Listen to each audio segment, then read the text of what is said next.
Hello friends, in this quick tutorial I'm going to show how to embed fonts in Adobe Acrobat. First click on File, Print,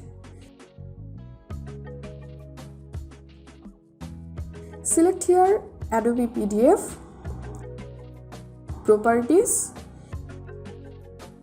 Default settings will be high quality print. Click on Edit,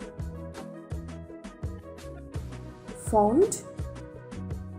Make sure to check this Embed all fonts. Save as. Save. OK. Print. Now save the PDF file.